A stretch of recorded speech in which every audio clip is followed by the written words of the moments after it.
Doa dan puasa akan membawa Anda ke tempat rahasia paling tinggi ini. Doa dan puasa akan membantu Anda untuk tinggal di dalam Kristus. Pada Yohanes 15 ayat 4, tinggallah di dalam aku dan aku di dalam kamu. Sama seperti ranting tidak dapat berbuah dari dirinya sendiri kalau ia tidak tinggal pada pokok anggur. Demikian juga kamu tidak berbuah jikalau kamu tidak tinggal di dalam aku. Tinggal di hadirat Tuhan, hidup di hadirat Tuhan. Mengapa puasa menarik perhatian Tuhan? Berikut adalah hal yang tidak boleh Anda lakukan dalam puasa. Dalam Matius 6 ayat 16-18, dan apabila kamu berpuasa, janganlah muram mukamu seperti orang munafik. Mereka mengubah air mukanya supaya orang melihat bahwa mereka sedang berpuasa.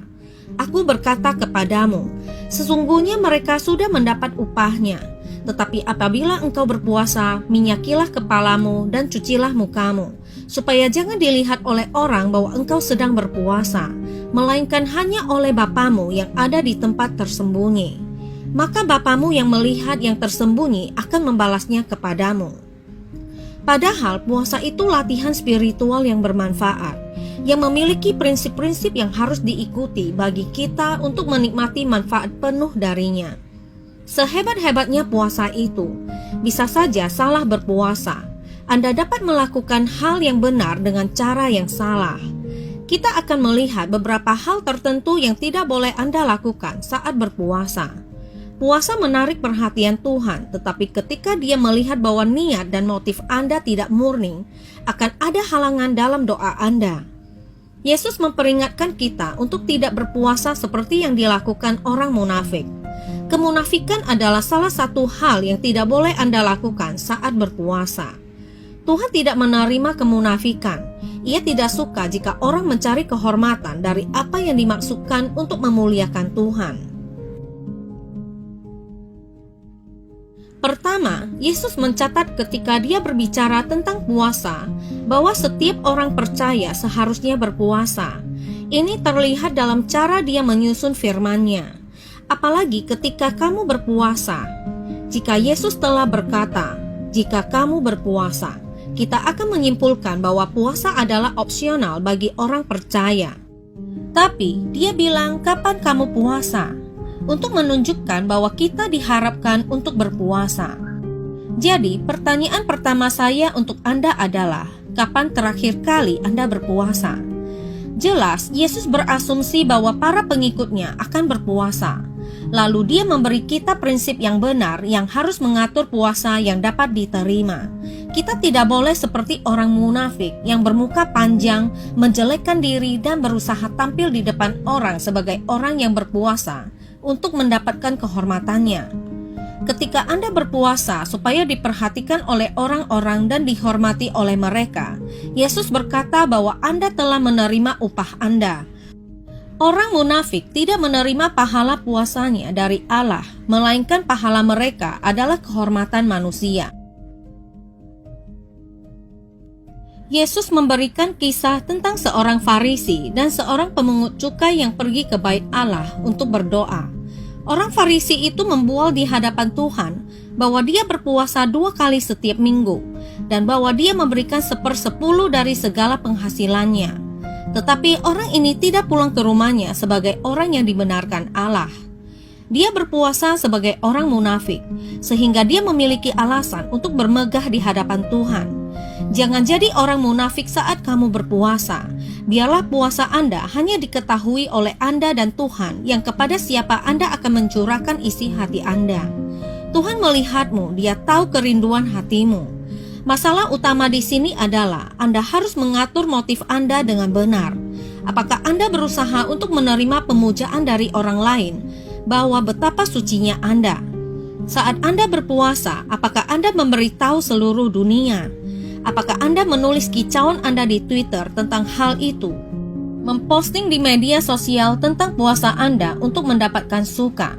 Atau supaya orang bisa mengelus ego Anda yang sedang tidak berpuasa, yaitu mengelus-elus harga diri Anda ketika orang-orang munafik menerima kekaguman manusia atas usaha spiritual tersebut. Mereka menerima semua upah yang akan mereka dapatkan. Anda mungkin harus memberitahu pemimpin spiritual Anda atau pasangan Anda tentang puasa Anda yang tidak membuat Anda munafik. Yang akan dinilai Tuhan adalah kondisi hati Anda dan motif di balik puasa tersebut.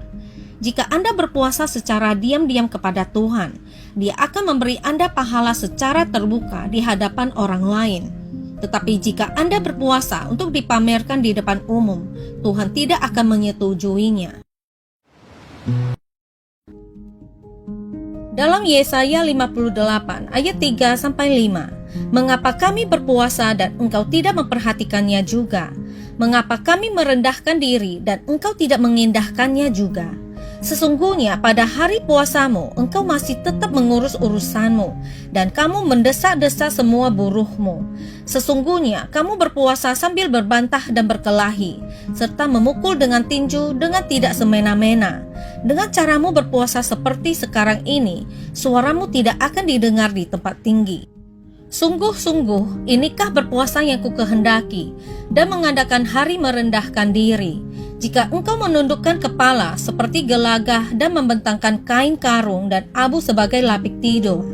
Sungguh-sungguh, itukah yang kau sebutkan berpuasa, mengadakan hari yang berkenan pada Tuhan.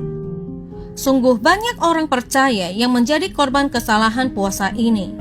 Kita tidak harus melihat puasa sebagai momen untuk menyiksa diri sendiri dan menjadi tidak sadarkan diri secara tidak normal, sehingga kita dapat memperoleh persetujuan Tuhan, dan inilah yang dikatakan dalam Yesaya 58. Orang-orang ini tidak berpuasa dengan hati yang benar dan melakukannya hanya sebagai ritual kosong. Jika Anda berpuasa tanpa hati yang taat, Anda tidak melakukan apa-apa selain ritual dan mogok makan. Puasa yang tidak menaati firman Tuhan tidak diterima Allah. Orang-orang yang berbicara dalam Yesaya 58 pasti berpuasa untuk kebutuhan mereka. Tapi kebutuhan egois seperti, Tuhan, bantu aku memenangkan argumen ini. Tuhan, bantu aku mengalahkan orang ini. Meskipun doa mereka disertai dengan puasa, itu masih merupakan doa yang egois bahkan jahat. Jadi Tuhan tidak akan menjawab. Anda tidak akan pernah menemukan Tuhan ketika Anda berpuasa untuk keinginan jahat yang egois. Tuhan ingin membalas puasa kita. Dia suka ketika kita mendisiplinkan diri kita untuk menyendiri dengan Dia. Dia suka ketika kita menghargai Dia melebihi makanan fisik kita. Tuhan ingin kita melihat puasa tidak sekedar pantangan dari kenyamanan. Dia ingin kita mendedikasikan waktu untuk mencari Dia dengan sepenuh hati kita. Saya pikir banyak dari kita perlu mengoreksi pemahaman kita tentang puasa. Kita tidak harus puasa dengan paksa. Kita perlu berpuasa agar hati kita tertarik kepada Tuhan. Kita perlu berpuasa karena kita mengasihi Dia. Puasa bukan hanya tentang mendedikasikan waktu untuk berdoa agar Tuhan memenuhi kebutuhan kita. Kita harus melihat puasa sebagai waktu di mana kita dapat bersekutu secara mendalam dengan Tuhan. Ketika Anda fokus pada Tuhan dalam puasa Anda mendapatkan berkat dibandingkan ketika Anda berfokus pada diri sendiri. Semakin Anda tinggal bersamanya, semakin hidupnya tercermin dalam hidup Anda, dan semakin Anda menjadi seperti Dia. Tuhan menjadi lebih jelas bagi Anda saat Anda mendedikasikan waktu untuk mencari Dia.